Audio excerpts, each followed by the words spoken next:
Bismillahirrahmanirrahim. Assalamualaikum warahmatullahi wabarakatuh. Alhamdulillah nahmaduhu wa nasta'inuhu wa nastaghfiruh wa na'udzu billahi min shururi anfusina wa min sayyiati a'malina.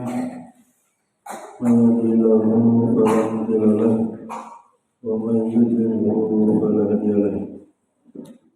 Asyhadu an la ilaha illallah wahdahu la syarika lahu wa asyhadu anna Muhammadan abduhu wa rasuluh. Allah Ta'ala ba'da na'udzu billahi minasyaitonir rajim. Bismillahirrahmanirrahim. Ya ayyuhalladzina amanu taqullaha haqqa tuqatih wa la tamutunna illa wa antum muslimun. Rasulullah sallallahu alaihi wasallam, ittaqillaha summa kunta wa asbi sayyi'atal hasanata tamhuha khaliqin nasa wa khuluqin hasanin. Alhamdulillah, puji dan syukur senantiasa marilah kita panjatkan kehadirat Allah Subhanahu wa taala atas segala curahan nikmat dan karunia-Nya,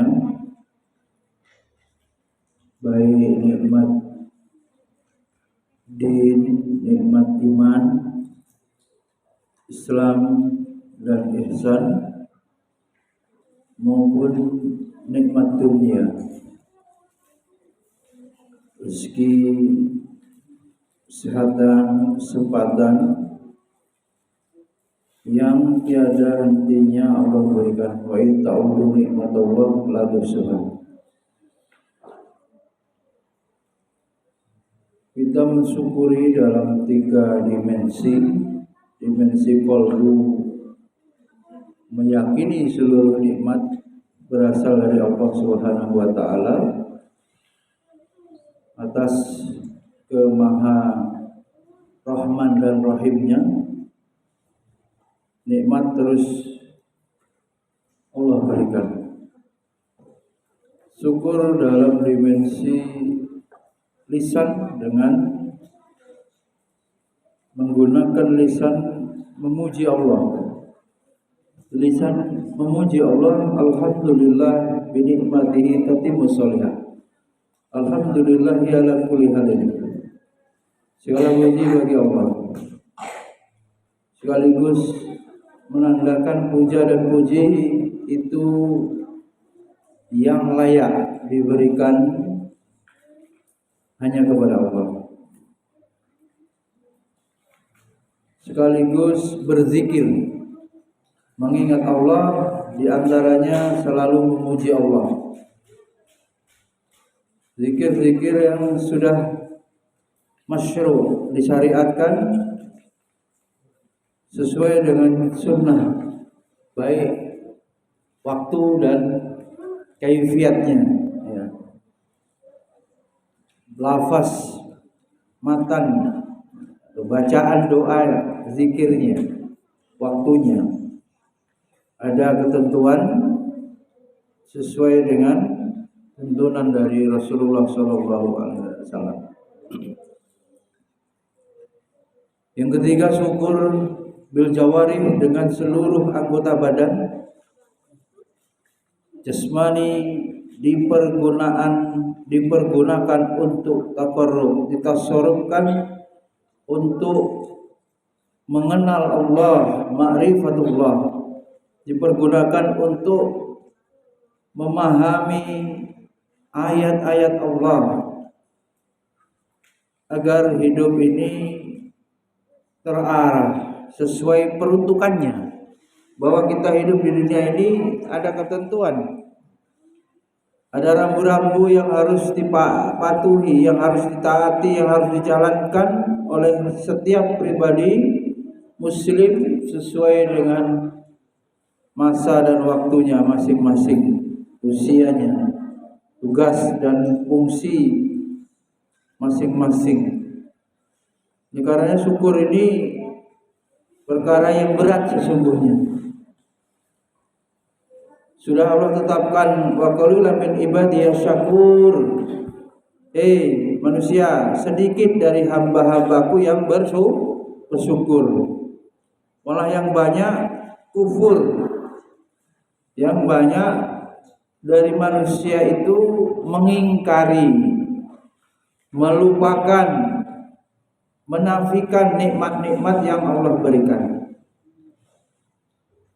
Karenanya dalam kajian tazkiyatun nafas, pensucian jiwa harus mengarah pada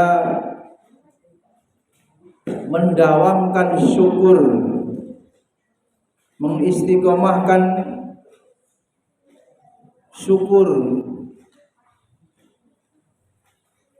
Dengan bersyukur jiwa mudah untuk diajak atau dibersihkan, disucikan. Kebanyakan manusia kotor, keruh hatinya, jiwanya lantaran apa?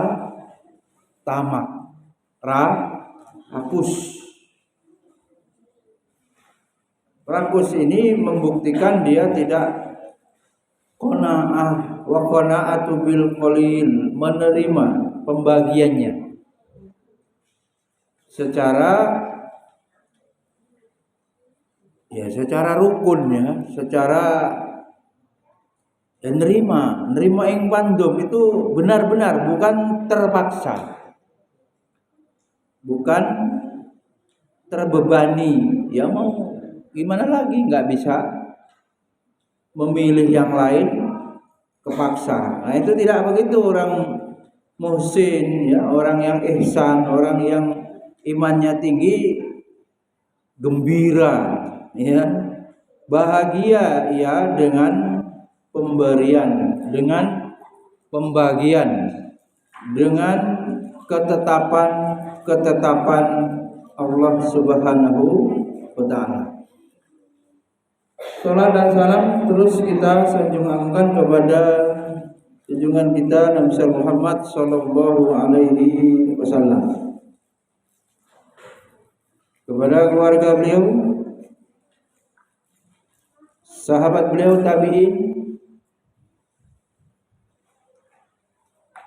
tabi'ut tabi'in, dan kita semua umatnya yang istiqomah mengikuti jejak langkah beliau ila yaumil qiyamah.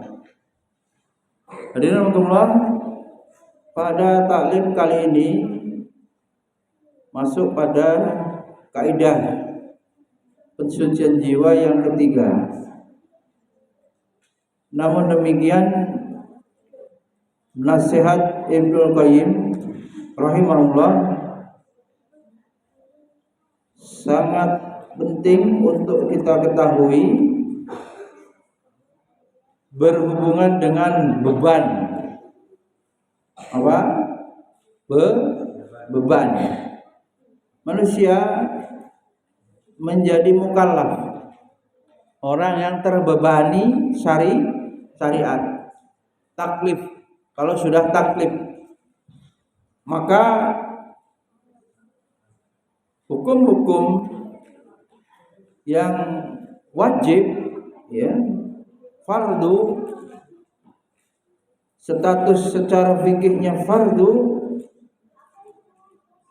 manusia yang sudah mukallaf harus menjalani ibadah tersebut sesuai dengan kaifiat aturan hukum yang berlaku dalam ilmu fikih, yang mana apabila manusia tidak melaksanakan kewajiban-kewajiban tersebut akan dihukumi apa? Berdosa, meninggalkan perintah sholat, meninggalkan perintah puasa, ya, meninggalkan semua yang wajib berakibat beban apa tadi? Dosa. Jadi yang membebani itu, yang membuat berat, yang mengotori, ya, kalau orang memikul itu atau membawa beban, menjinjing atau mengangkat, itu sesungguhnya dosa. Apa Satri? Yang membebani pensucian jiwa jadi berat itu apa? Dosa. Azam ditulis Azam. Tariq al-Azam ditulis. Yang membebani manusia pada dasarnya adalah dosa. Imam Ibnul Qayyim mengatakan punggung yang berat, punggung yang kita pahami sebagai anggota tubuh untuk memikul, untuk menahan beban, dikatakan Ibnu Qayyim punggung yang berat itu dengan menanggung dosa. Punggung itu berat bebannya sebab manusia yang punya punggung itu berdosa. Yang ketika sudah berdosa perjalanan untuk menuju Allah, perjalanan menuju Allah itu juga menjadi apa? Berat, terhalangi. Bagaimana manusia bisa mengenal Allah, hatinya itu terhalangi, terhijab. Ini kalau nggak bisa melihat sebelah sana karena tertutup hijab, tidak bisa melihat di luar karena tertutup dinding.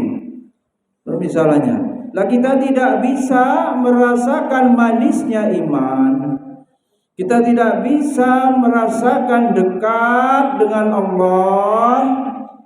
Apa sebabnya? Dosa. Kalau antum tahajud tidak nikmat, tilawah berat, capek, nggak ada rasa bahagianya, cek dosa apa yang sudah dikerjakan, baik sengaja atau tidak sengaja. Hasibu anfusakum qabla an tuhasabu. Perintahkan kita untuk menghitung, ya, memuhasabai seluruh amalan. Dan ini tidak menunggu tahunan, tetapi kurang-kurangnya harian pada malam hari. Orang biasanya merencanakan esok dan memuhasabai apa yang sudah dikerjakan sejak bangun dari tidur subuh sampai berbaring, ya, bersiap untuk tidur. Itu dalam kitab Minhajul Muslim ditegaskan sebagai adab kepada diri sendiri, yang sehingganya apabila hari terisi dengan dosa, istighfar menjelang tidur. Silakan. Sebagai upaya untuk menghapus, ya, membersihkan dosa secara harian. Dan kalau ada orang yang sulit tidur, tidak bisa memejamkan mata, sudah berusaha sekuat tenaga, biasanya karena hatinya, pikirannya terisi dengan dunia yang menghalangi dirinya untuk tenang. Ini tidak tawakal biasanya, tidak menyerahkan urusannya kepada Allah, padahal makhluk dirinya sangat lemah dan tidak mampu memikul beban sendiri tanpa pertolongan dari Allah Subhanahu wa taala. Hadirin, bagaimana kita bisa sampai kepada Allah, dekat dengan Allah, rindu berjumpa dengan Allah, kalau banyak beban yang kita bawa tadi itu.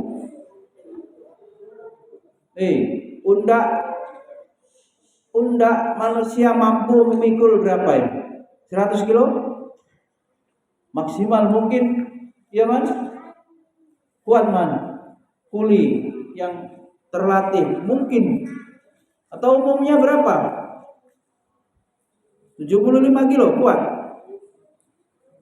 Maka manusia apabila kapasitas kemampuan memikul beban itu melebihi dari yang seharusnya, apa yang terjadi? Tidak akan sampai tujuan. Beban suruh mikul kekuatan manusia 50 kilo, dia dikasih beban 75 kilo, gak akan kuat. Manusia tidak boleh membawa dosa. Dosa itu beban. Kemudian diperintahkan fafiru, berlari, wasari'u ila maghfiratin min rabbikum, suruh bersegera untuk menghadap Allah dengan ibadah-ibadah, mendekatkan diri kepada Allah. Faman kana yarju liqa'a rabbi, bagaimana berpikir bisa berjumpa dengan Allah. Tentu tidak akan mungkin bisa apabila beban-beban dosa itu banyak.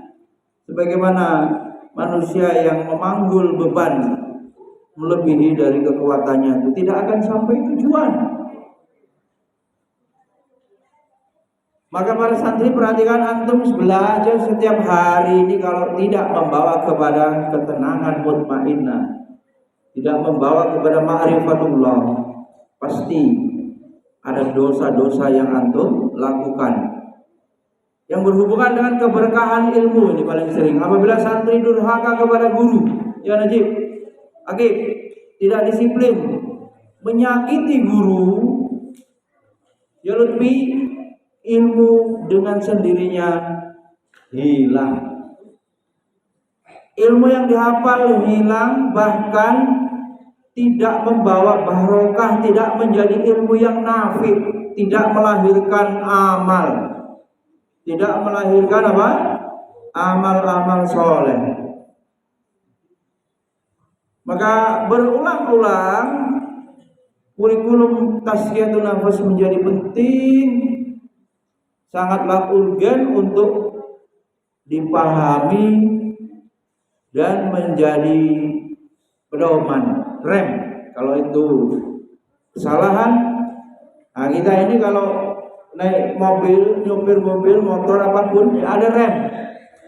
Agama hadir sebagai rem, gitu. Mana yang halal, mana yang haram, yang haram ada rem. Kalau masalah gas, manusia sudah sangat paham, ingin meraih dunia, ya, ingin semuanya lah. Tapi membatasi, mengerem ini ya perlu iman, perlu ilmu, perlu nasihat, tawasabil haq, perlu taklim, perlu hadir, memaksa badan ini untuk bermajelis ilmu agar keberkahan ilmu itu diperoleh sebanding dengan apa? Ikhtiar, mujahadah yang dilakukan oleh manusia itu, Allah akan memberikan jawaban atau hasil dari ikhtiarnya itu. Dan Allah jika ia meletakkan beban-beban dosa dari dirinya, ini kalau bisa, tentu hati pun akan ringan, diibaratkan bisa terbang. Umpama berlari, berjalan biasa pun sampai, berlari sampai, ini kalau dosanya bersih, menuju Allah itu terbang. Ibnu Qayyim perumpamakan, kita lihat bagaimana kendaraan tercepat pesawat. Apabila ingin berpindah dari tempat satu ke tujuan yang baru, tempat yang baru, paling cepat dengan pesawat ini diumpamakan seperti terbang tanpa beban yang berbuah rindu. Rindu apa? Berjumpa dengan Allah. Mau berjumpa dengan Allah, atau kalau ada rasa rindu ingin berjumpa dengan Allah, barulah benar barulah apa? Wah, saya minum.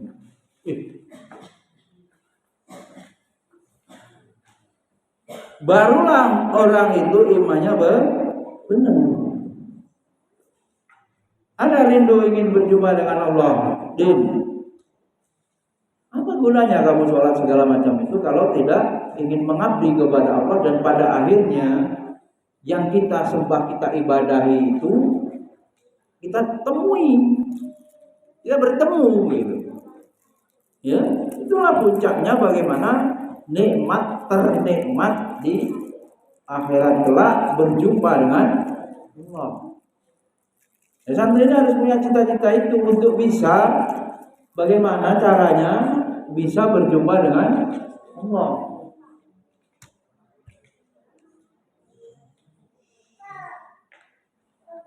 Coba ditanya, kepikiran nggak begitu itu? Hidup ini, ya, hidup ini apa hakikatnya? Ujian, ibadah di dalamnya. Ibadah berat, ujian juga. Meninggalkan dosa berat, ujian, kan begitu, lulus nggak? Iya kan? Yang bermuara pada bagaimana kita lulus, pengennya lulus, bisa bertemu dengan Allah Subhanahu wa taala. Di awal kita sampaikan tadi, nikmat yang Allah berikan tak terhingga. Dan Allah hanya menuntut, dan Allah sebenarnya tidak pamrih ya, hanya kitanya yang beradab. Allah itu kalau nggak kita ibadahi juga nggak kenapa-kenapa, tetap tinggi. Berarti tadi, jam, gurunya menyebar, nggak paham terus.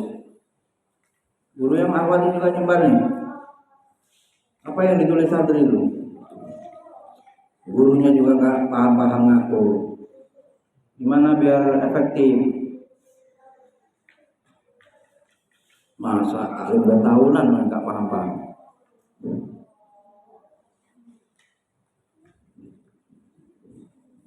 Santri, jangan ganggu Abi, konsentrasi buyar. Kalau nyakiti guru, ilmu gak akan masuk. Abi mikir ini jelasinnya gimana. Nalar kamu biar paham. Ayat ini maksud lain, bahasa lainnya apa. Itu tugas guru. Bagaimana biar masuk menjadi iman. Oh, ribut terus. Pak, Gus. Apa yang ditulis? Apa judulnya?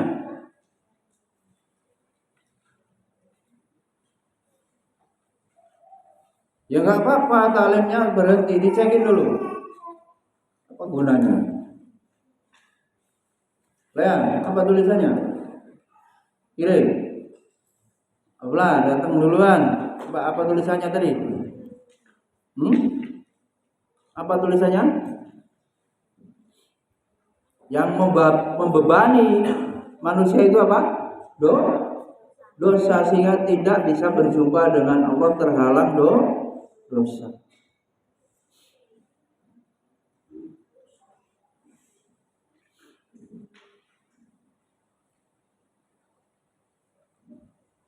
Kembali pada permisalan orang yang sudah bertaubat, mensucikan jiwa, bisa terbang. Umpama perjalanan itu darat, laut, ya paling cepat udara, gitu kan? Terbang dia menuju Allah Subhanahu wa taala dengan melesat cepat. Maka beratnya ibadah itu tidak ada bagi orang yang imannya tinggi. Justru itulah kesukaannya, kebahagiaannya. Gak ada rasa jenuh atau bosan, karena tahu dan memang sudah merasakan, dan Allah berikan gitu. Hati-hati ini poin, Allah tidak memberikan kenikmatan dalam taklim itu berarti antum tidak dikehendaki baik. Antum ingin ditetapkan Allah tidak jadi orang baik, ditetapkan tidak dapat hidayah. Jadi taklim gak suka, beramal gak suka, sholat sunnah rawatib pun kalau gak ditungguin, gak dikerjakan, Harus disuruh-suruh setiap hari. Sudah hampir 2 tahun yang pondok ini Thoriq Lutfi, murojaah juga disuruh-suruh. Oh, Abi bisa khawatir tuh kalau Allah tidak menghendaki antum jadi orang baik, karena himbauan, nasihat, bahkan perintah tegas, hukuman sudah ditetapkan di pondok ini. Kenapa tidak mau disambut, tidak mau menyambut, dan harus diulang-ulang setiap hari, tidak otomatis menjadi kepribadian, karakter, nggak menyatu, tidak terinternalisasi ke dalam diri menjadi saksiah. Oh, ini memang udah otomatis. Kalau sudah azan, duduk di sini. Bukan setelah azan pada bubar wudhu, itu nggak benar. Sebelum azan sudah wudhu, dia menyiapkan dirinya untuk menghadap Allah, nggak keliaran kemana-mana. Seguru-gurunya juga sama, sebelum azan sudah wudhu, duduk, dengarkan azan, dijawab, lalu sholat sunnah. Gak keliaran wudhu, gak keliaran kemana-mana. Termasuk sholat Jumat itu, nanti saja wudhunya kalau batal. Sudah qomat baru lari itu. Biar khotbah pertama 2 rakaat pengganti duhur itu sempurna. Jangan antum keluar. Khotib lagi sedang menjelaskan, belum selesai khotbah pertama keluar, aman ini. Ya, Ain kemarin rapat keluar, ngapain? Nanti nggak apa-apa kamu batal. Uzur syar'i batal itu tidak dilarang. Memang itu manusia memang bisa kentut sewaktu-waktu. Biar saja. Gurunya fikih ini ngomongin apa enggak? Jangan keliaran, khotibnya ngeliatin. Santri ini sudah di pas pampres itu, pengawalan ketat, masih pergi sana. Kapan Nabi di sini, geser ke sana. Habis sholat sini pindah sana. Mau apa? Ibadah itu ada aturannya. Sudah ditaruh di belakang, masih ribut. Khotibnya itu keganggu, keliaran sana sini. Jadi kalau sudah selesai khotbah baru kamu wudhu. Biar 2 rakaat itu tidak terpotong. 2 rakaat berikutnya adalah sholatnya. Jadi aslinya sholat Jumat itu ya digantikan zuhur, sholat zuhur yang 4 rakaat itu. 2 rakaat selesai khotbah baru qomat itu keluar wudhu. Bisa wudhu terdekat kalau tidak kencing. Sudah kami pasang keran di situ. Bila perlu ditambah di sana supaya cepat. Di situ juga ada ini. Tidak usah lari-lari ke belakang kalau tidak mau buang air kecil. Itu ada keran biar cepat masuk kembali mengikuti sholat, tidak tertinggal. Kalaupun masbuk 1 rakaat tidak apa-apa, boleh masbuk. Tapi khotbah jangan dipotong ditinggal pergi, karena 2 rakaatnya adalah khotbah itu. 2 rakaat berikutnya ya sholatnya itu. Maka keluarnya antum pas qomat, ya kan? Qomat langsung keluar cepat balik. Masbuk nggak apa-apa sholatnya. Jangan pas di khotbah keluar. Ini masih sering begitu. Masih sering terjadi, harus ditegaskan.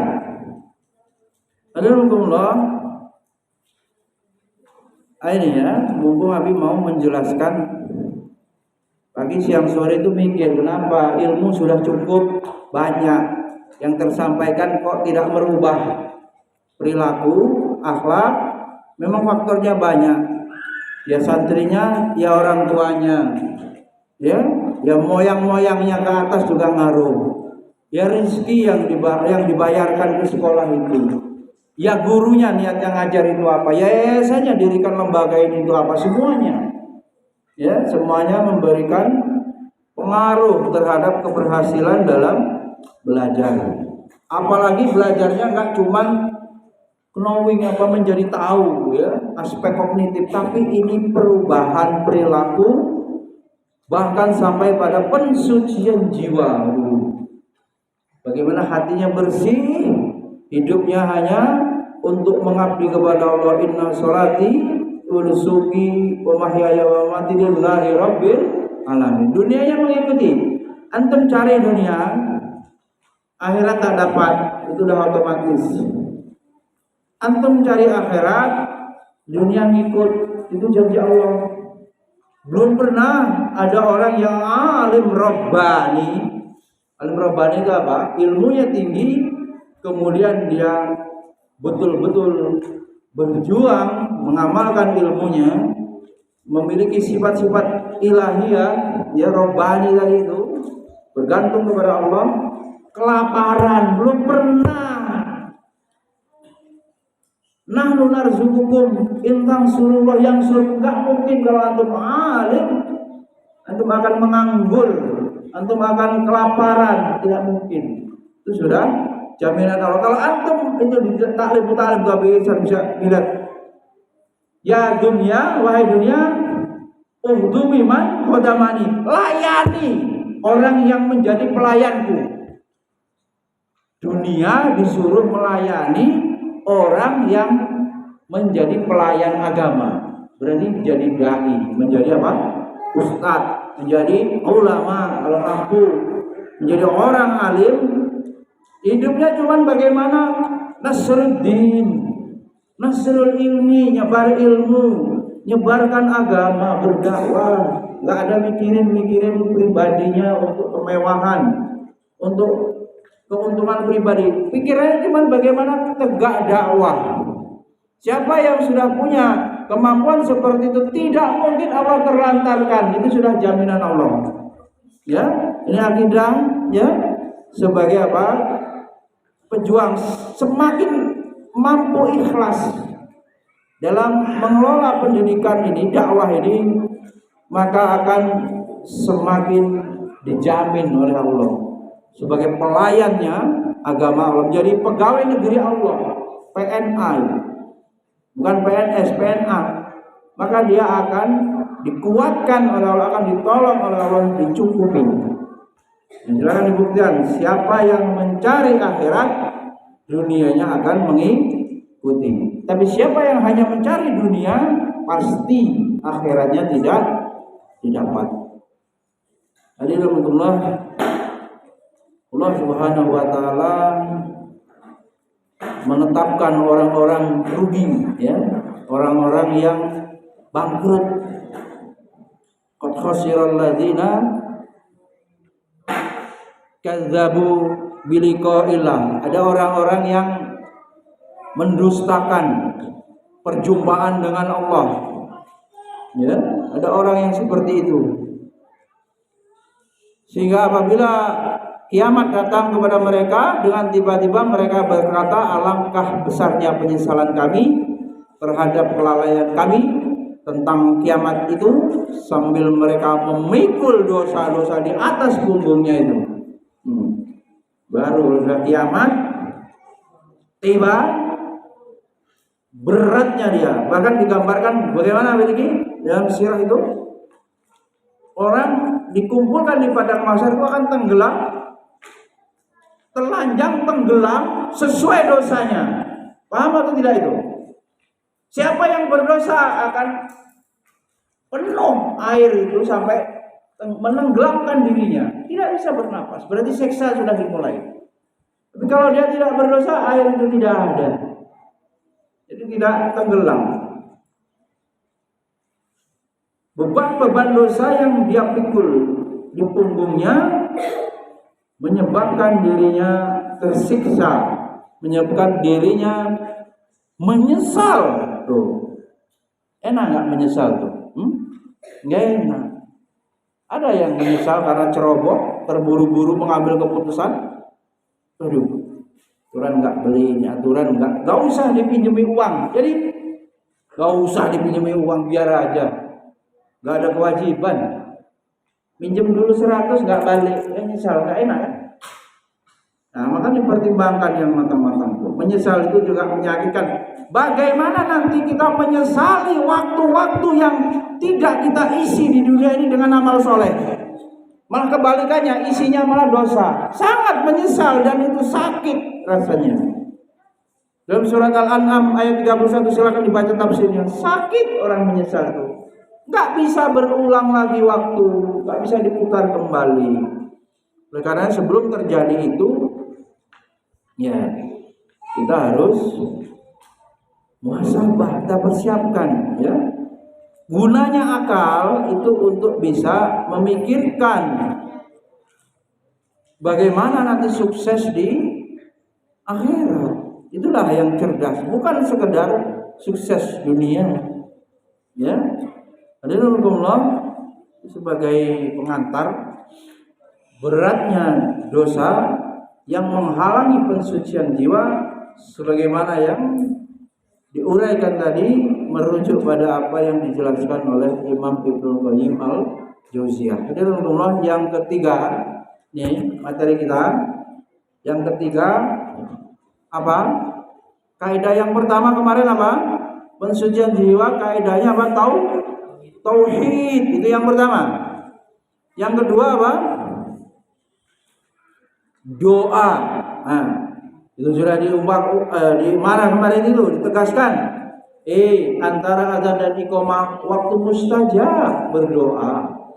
Bahkan para penghafal Quran itu selalu tikror, ya, mengulang tanpa melihat mushaf sambil menunggu iqamah sampai suaranya seperti suara tawon itu kalau di masjid-masjid yang banyak para penghafal Quran itu.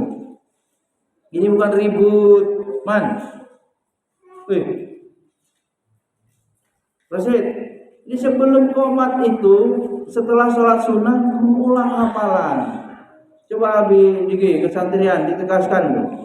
Umi Alif juga, penjamin mutu tahfiz itu programnya apa? Untuk kepastian, ya, untuk menjangkau mereka-mereka yang tidak ketemu Umi Alif setelah kuliah ini.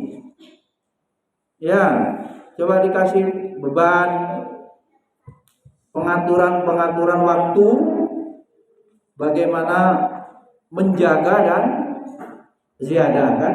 Bagaimana apa? Mempertahankan hafalan yang ada dan menambah hafalan baru. Alhamdulillah, kunci yang kedua doa sudah kita bahas. Sekarang kunci pensucian jiwa yang ketiga adalah apa? Al-Quran Al-Karim adalah sumber mata air pensucian jiwa. Tuh, berhubungan dengan apa yang menjadi program antum sekolah tahfiz ini. Coba yang ketiga apa? Pak Gus, kunci yang kita tulis Rizky, dicek tulisannya B, alasnya ada kan, dicek tuh. Al-Quran Al-Karim adalah sumber mata air pensucian jiwa. Jadi mensucikan jiwa ini sumbernya dari Al-Quran. Ini sudah menjadi apa? Menjadi rutinitas antum setiap hari membaca Al-Quran.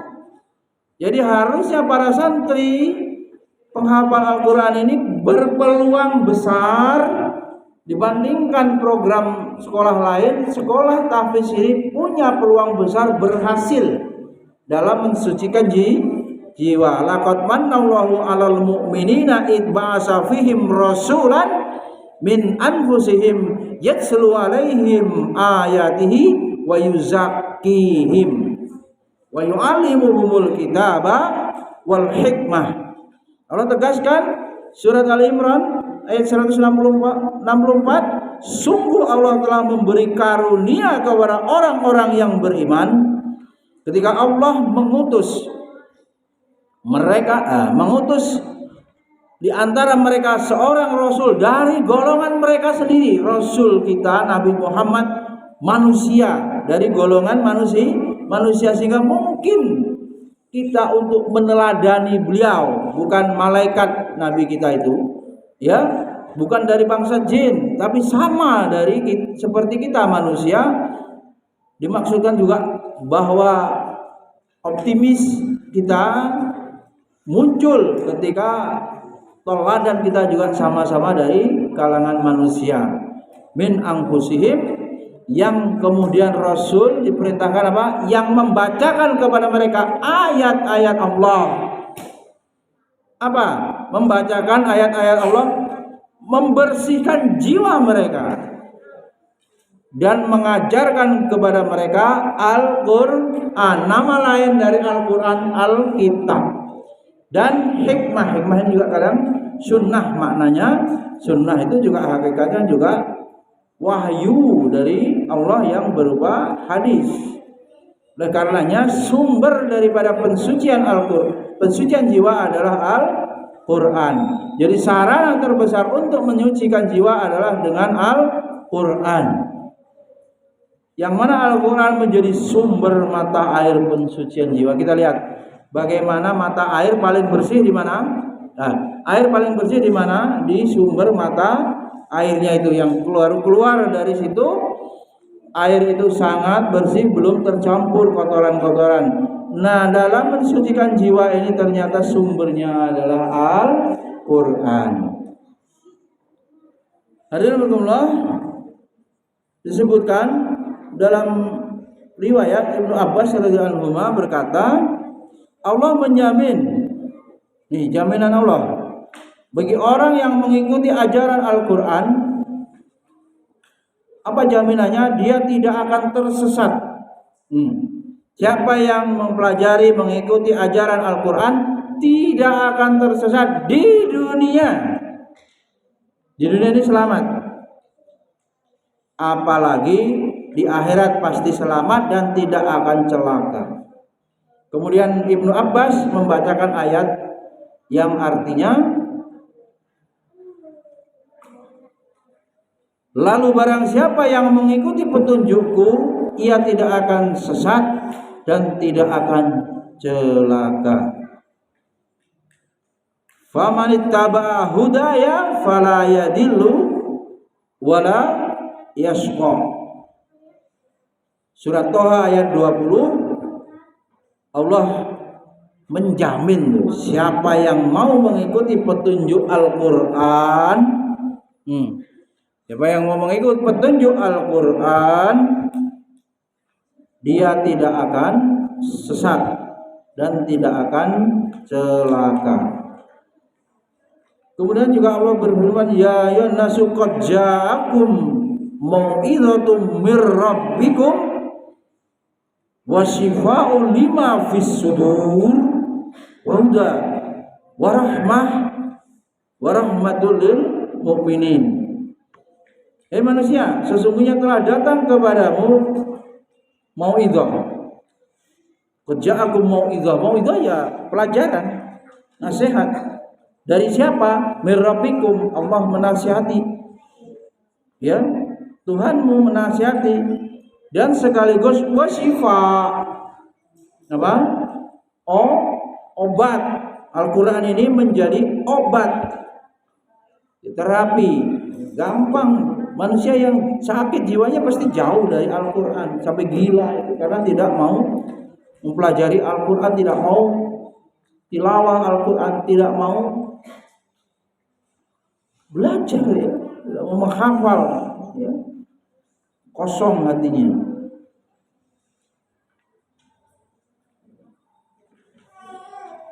Sekaligus Al-Quran sebagai apa? Petunjuk dan rahmat bagi orang-orang yang beriman. Fal-Quran huwa syifa. Al-Quran adalah obat yang paling sempurna